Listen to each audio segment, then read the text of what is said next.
back to the podcast. Happy 2025. This is the first episode of the podcast, and I have a very exciting announcement for you all in just a moment. And no, it is not that the podcast now has a video component to it, although that is true. So if you found me on YouTube and you're watching from there, hi, welcome to the audio visual experience that is now the Offstage podcast. So I am aiming to add a little bit more context and visual aids for y'all on the YouTube version of the podcast, because this is a very visual topic that we talk about here, and there's certain stuff that I think could be translated better if we have me doing the hand motions, visuals popping up on the screen. That style of learning can be a little bit more effective than okay, hope you are accurately visualizing your femur in your hip socket as I explain this mobility concept. So that is not the super exciting announcement, but it is something that is happening. So I'm going to link my YouTube channel in the show notes here. So if you're listening on some sort of podcast platform, you can find the YouTube stuff in the link there and watch along. Okay, here is the super exciting announcement. If you have been following along with me as I prepare for my dance performance, which is what I'm going to primarily talk about today, and you have found yourself curious about these preparatory concepts, there is now a way to do that with me in the training club. It is called the Performance Prep Track. We have various different tracks in the training club, so you can choose the track that is most pertinent to what you want to work on. And as I was going through this prep, one of the questions that I often got was, if I wanted to do this, which track would I use? And my answer is really any of them. It's not about the exercises that you're doing when it comes to performance prep. It's about how you manage your training load and your intensities when it comes down to performance time, which I tried to give you as much information as possible about how I was doing that via Instagram. But today I'm going to talk about specifically what that looks like and how we would adjust any training program to prepare for performance. However, this is a way you can really directly do this with me, like direct line from my brain to your body and your training plan in the performance prep track in the training club. So I'm going to go over a lot of the details of exactly how we manipulate these training programs to give you a little bit more room to perform really well and help your training sessions in the gym and on the contortion mat feel more supportive and less like another thing you have to do when you're about to get on stage for a big competition or a big performance or something like that. So something else that people were asking about with this whole process is well, I'm kind of doing a lot of this stuff all the time, or I get a lot of gigs, and I don't really have a big stage moment. Do I need to be doing something with this much cerebral need? And my answer is definitely no. This is for a very specific scenario. If you are competing, if you have a big singular show and or weekend show that you are working up to, this is what that is meant for. Because if you are, say, contracted with a show that you're doing all the time, or if you are just, your life is gigs and that's your main source of income, your baseline kind of exists in you doing that versus you working up to something. Now, there is a way that you can have this stuff be a part of an overall plan to work up to something bigger, because there's those of us that are doing a bunch of gigs throughout the week, and we have rehearsal for competition, and we're working up to a big stage moment. So it really just has to do with how intense you want to go with it, and how intense your performance is. Like, how much is hinging on this performance, and how much prep do you feel like you need? So I'm going to go into that in this episode as well.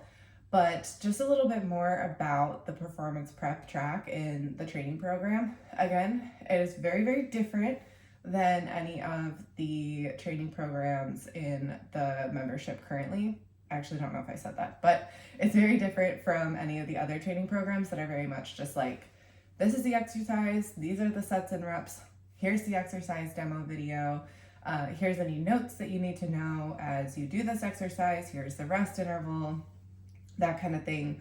Just like 1, 2, 3, 4 cool down, supplementary, like flexibility stuff in the end, maybe, depending on what program you're doing.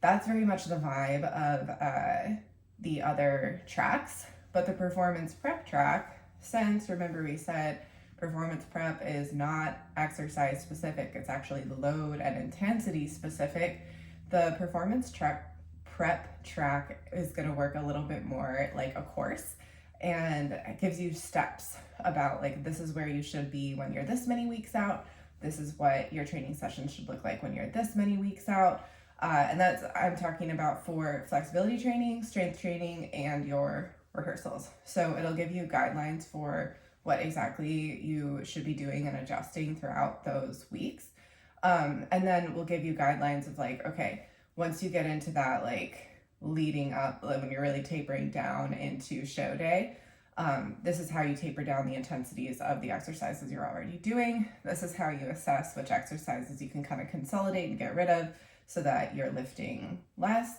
as well as just some questions to ask yourself to make the program a little bit more specific to you. So yeah, I'm really excited about this because personally, like, this is what I love to do, and I love to guide people through this process. And this is what we do kind of a mini version of in the intensive, because I think this is a really important concept to have some knowledge about as a performing artist, because I think that we often get just like watered down versions of what periodization for a sport specific goal should look like.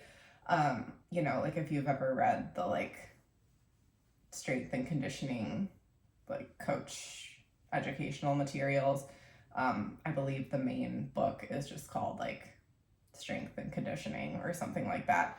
If you've ever read that book, like there's so many specific examples for like, this is what it would look like for a wrestler going into a meet. This is what it would look like for a football player going into a game, blah, blah, blah, blah, blah. And they give like all these specific examples of like, this is how you would manipulate like the squat intensities and things like that. And it is generally the same for like pretty much any sport as far as the intensities.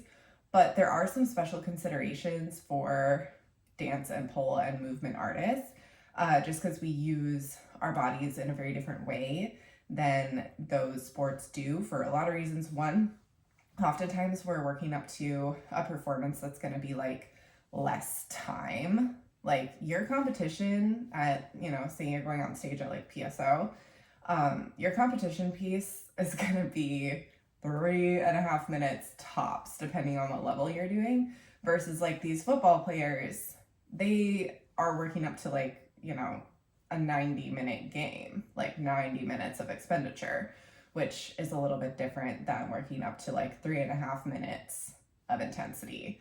So there's that, and then just specific joint and tissue group considerations.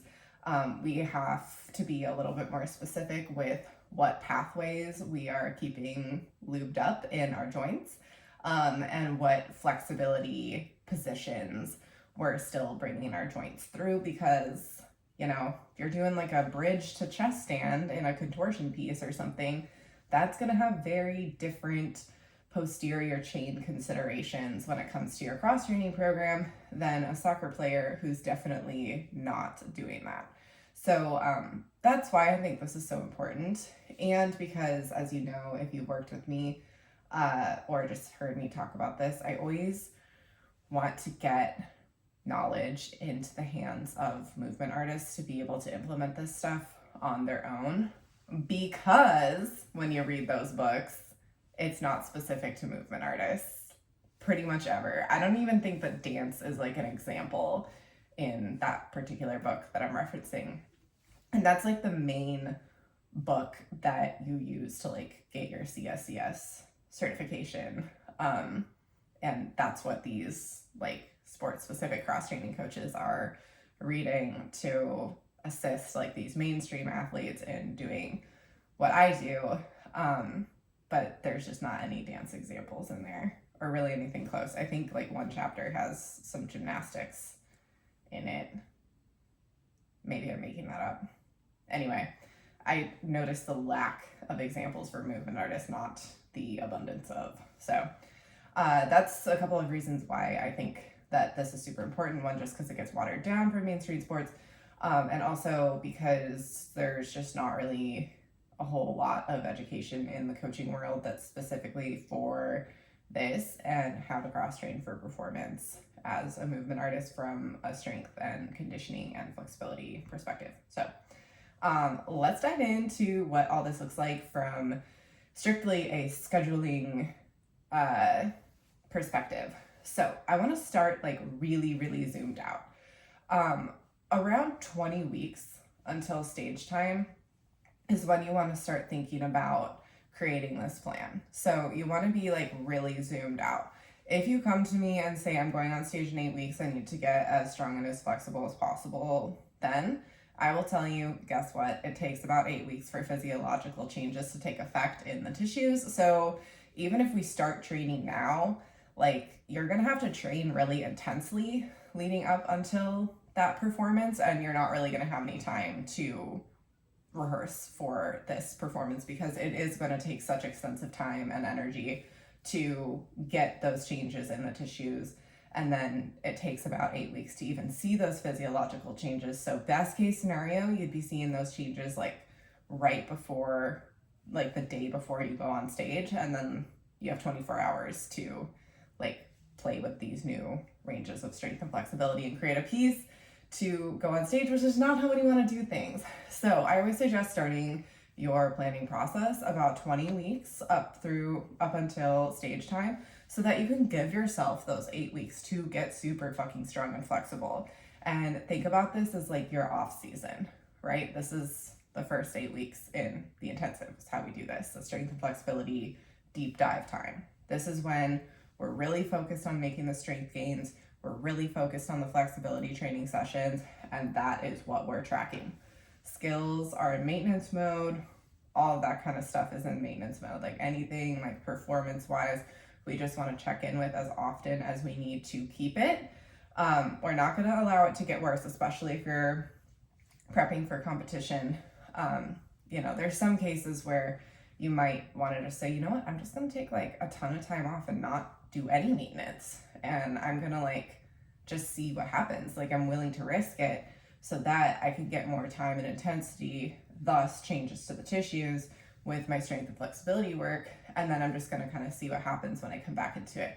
That's not how I do it in the intensive, and that's definitely not how I recommend doing it working up to a competition, because it's a little bit higher stakes, because you are going to be on stage in 20 weeks. So you want to make sure that you're still checking in with those skills.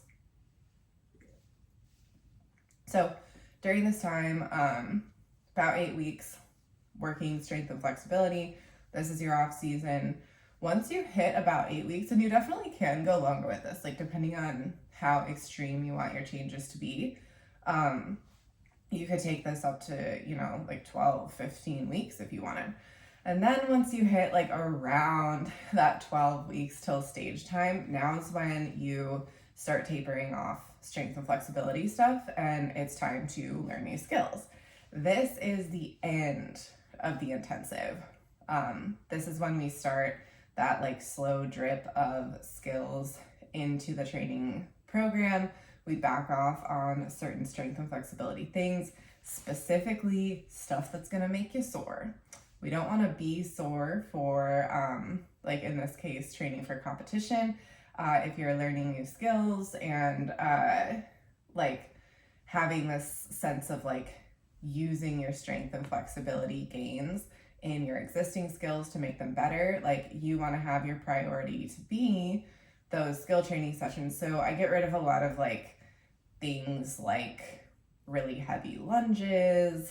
I do tend to get rid of like leg extension machine stuff.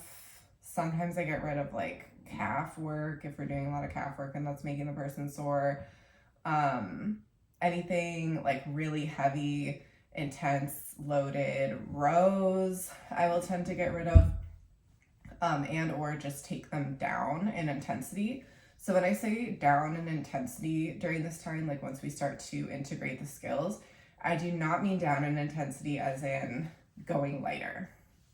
I really, really, really want you to remember that piece of it, because we still want these tissues that we're training to be able to tolerate load.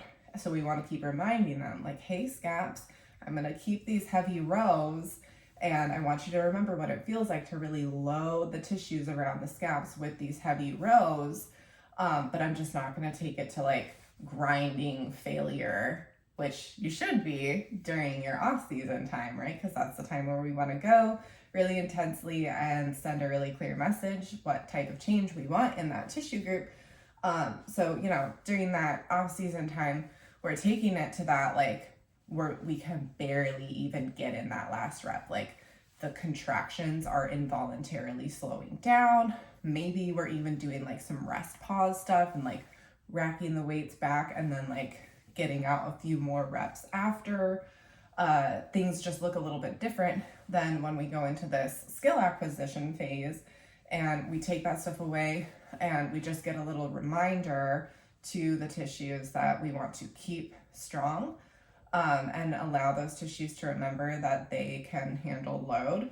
And then the skills are what's going to fill in like the rest of this neural drive throughout the week. So the concept of neural drive like is probably familiar if you've been listening to this podcast for a little bit, but you only get so much per week, right? It's like a cup and you don't ever get a bigger cup. Your cup is your cup and you can handle however much you can handle.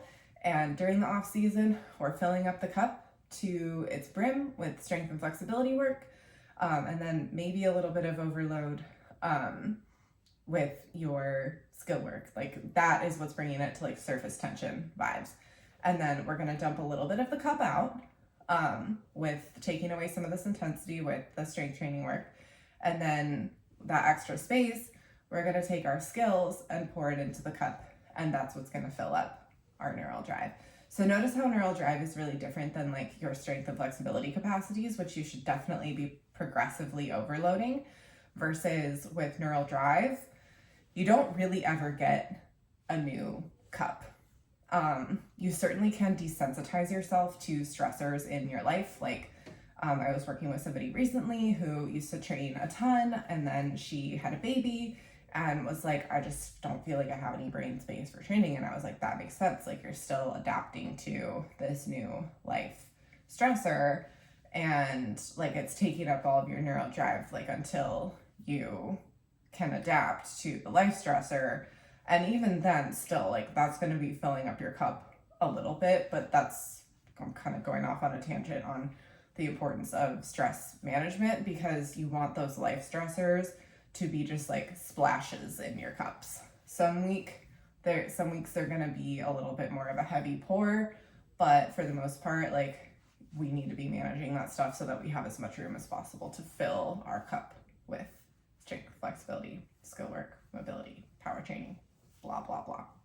So to circle back to this skill acquisition time, now it's time to integrate your gains into new skills. So we're testing our capabilities and seeing what new pathways our off season opened up. Somebody asked me during the performance prep, like, where does learning new skills really fit into all this?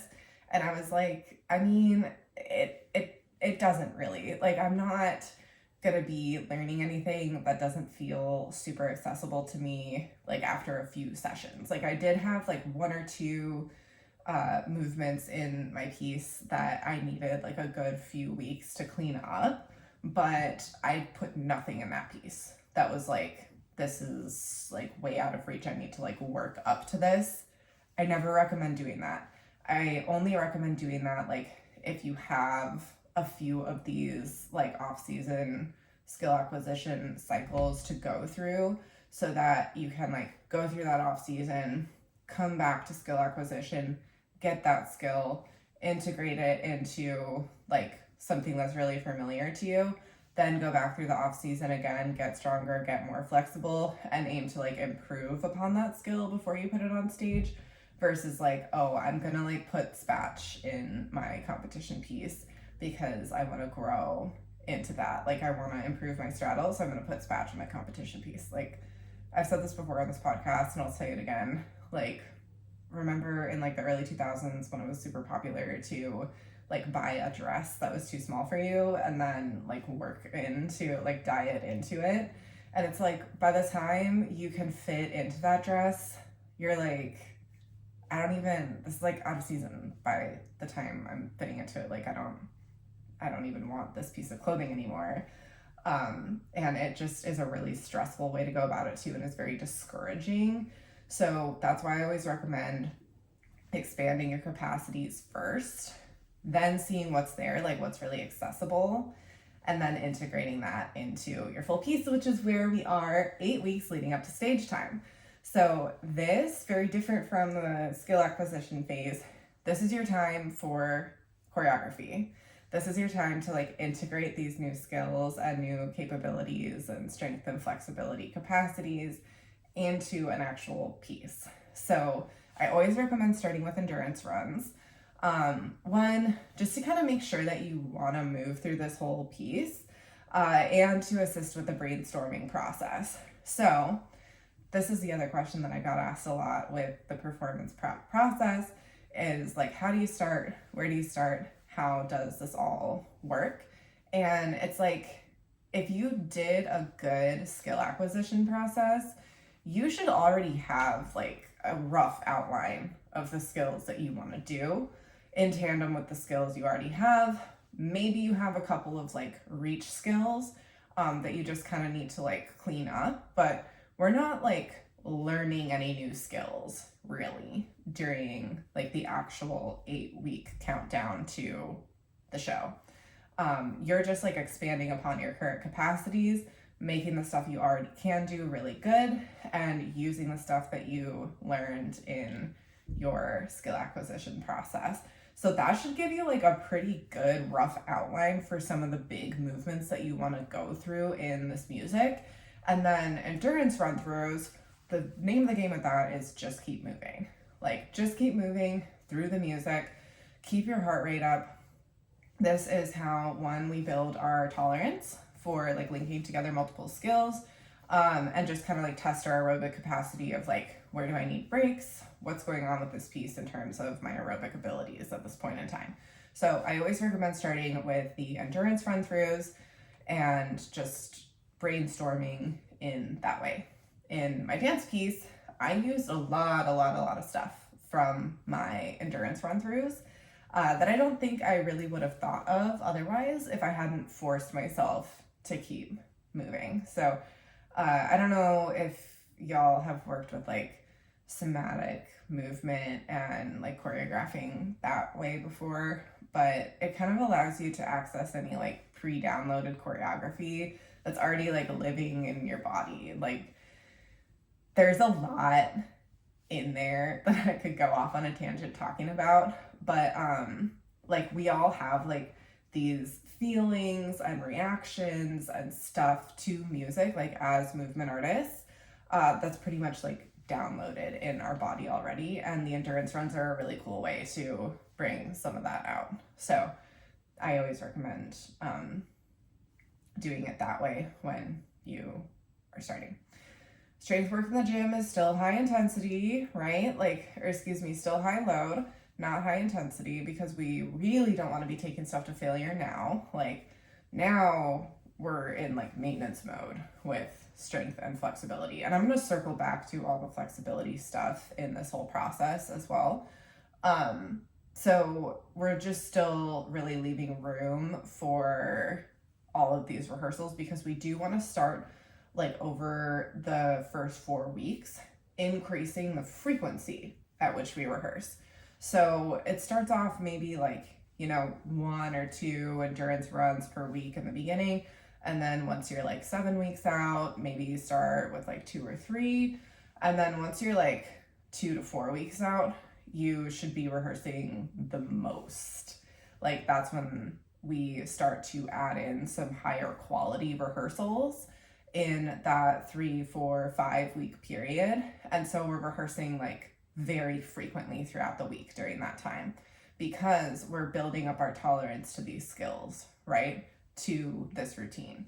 So that process looks like just giving ourselves a very clear input of like, this is what I want you to get used to, body and brain, okay? Like we're gonna be doing this a lot, so I'm gonna tell you a few times a week, many times per week, this is what we're doing. And it should look like a mix at that point of endurance run-throughs, like just keep moving, and starting to work towards show quality rehearsal, which obviously that's what we want at the very end. So again, strength stuff, tapering this down as we work across these 8 weeks. Once we're working up to show day, you're going like 3 or 4 reps in reserve, right? Maybe even less with those familiar high loads. And then rehearsals, working up to the 8-week mark when you're about to get on stage. The goal, right, is to have show quality rehearsals. So around like 4, 3, 2 weeks out, that's when you start tapering off of the the endurance run-throughs and those like stamina run-throughs and start working towards those higher quality rehearsals and start doing it less. Because remember, we can have high frequency or we can have high intensity, but we can't have both. So once the rehearsals, once they're up here really frequent and start to get more intense, we want to turn the dial up here on the intensity and increase intensity as we decrease frequency. So that is all going to be outlined in a way for you to organize your own training and follow along with this protocol in the performance prep program. And I think this is something that is very visual, so I think it will be very helpful for y'all to see the outline and do it in that way. I also just want to say before I circle back to the flexibility stuff that with this 8 weeks of choreography time, if this is your first time on stage or you're really new to choreography, you might need 10 weeks depending on how much help you have. If you have somebody helping you, I think that definitely takes off some time that you might need brainstorming. But if you're a little bit newer, 10 weeks is, I think 10 weeks is pretty ideal if this is your first time on stage. So with the flexibility stuff, like I said, during that 20 week out time, during that off season, that's when we want to be really pushing new ranges with flexibility and prioritizing just gaining more range, breaking open more range, and seeing progress in that way. And then during our skill integration time, the goal is to use flexibility in those skills.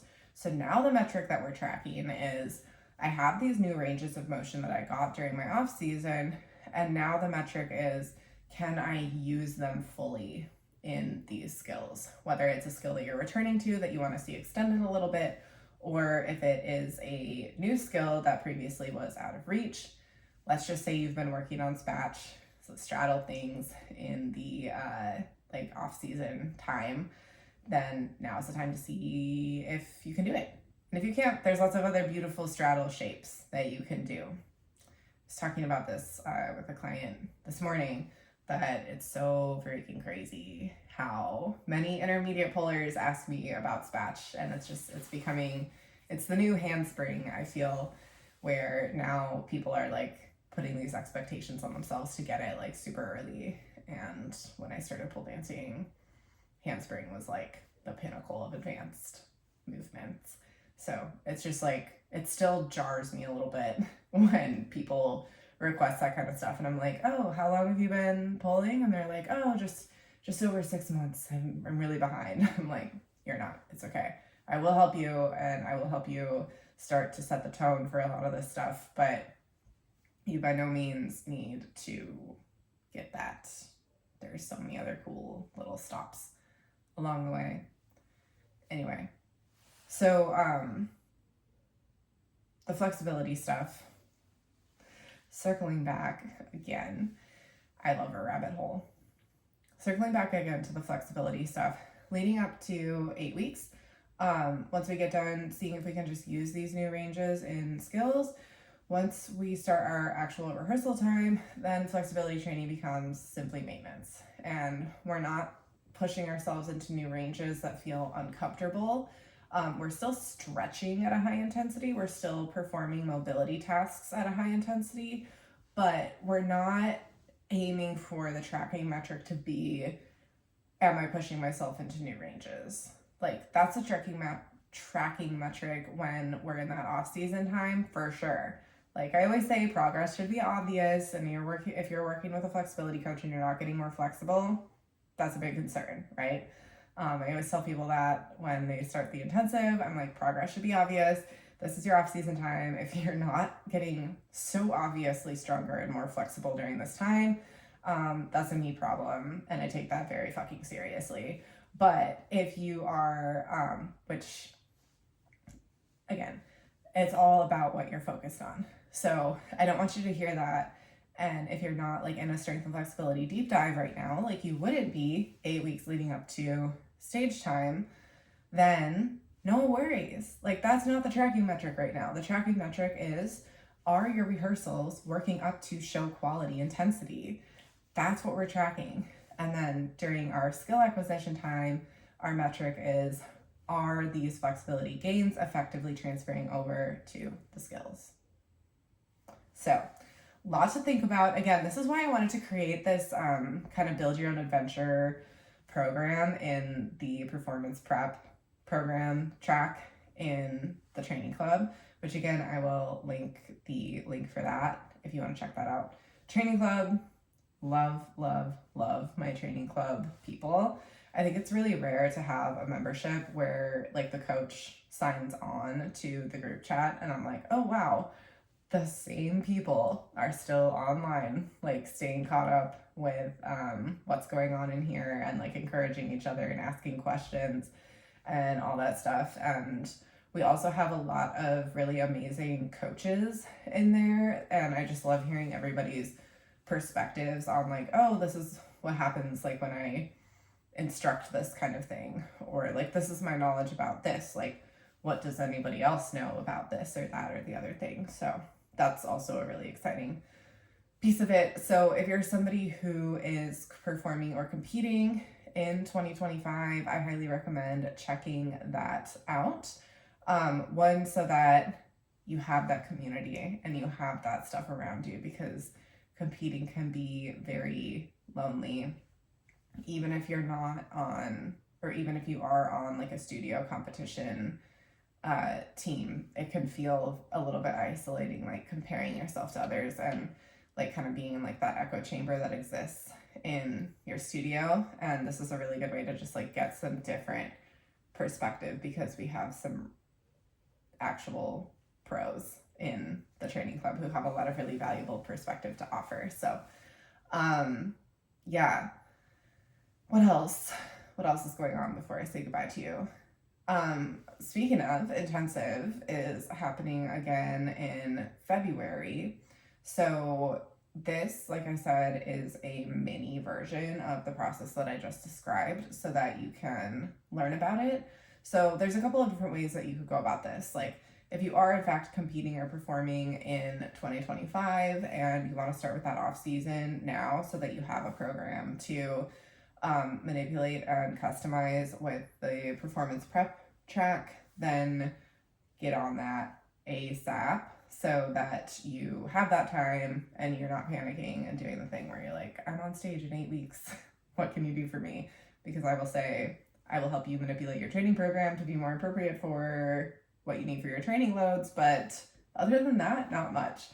But if you are somebody who maybe you're performing or competing like a little bit later down the line in 2025, or maybe right now is the time when you just kind of need something to hold on to and like a goal to have, because we do a virtual showcase at the end of the intensive. This can be a really good option for something to be kind of a light at the end of the tunnel. It doesn't just kind of feel like you're training for nothing. And I know some people like that, but maybe the intensive is not for you if you just kind of enjoy training for the sake of training. If you need something to like work towards and need to put like a little healthy peer pressure on yourself, then I highly recommend checking out the intensive. This is the only round that I'm gonna run in 2025 because we've got some other exciting projects coming up, but mostly just that I'm really pumped on what's going on in the training club right now, and I want to be able to dedicate a lot of time to those folks this year. So, all right, y'all, thank you so much for joining me either via video or in whatever podcast situation you are listening from. I appreciate your listenership so much. Please stay connected with me via Instagram, via email, all the things. I really do love to hear what you think about these episodes and like what questions you have and all that kind of stuff. And I will try and circle back like in the next episode if you have specific questions about specific concepts about what I talk about on here. Also, oh my God, I feel like this is like the episode of like 1,000 special announcements, but stay tuned for a really exciting, I know that you're going to think it's really exciting guest on the podcast pretty soon. So stay on the edge of your seat for that. And until next time, I'll catch you off stage.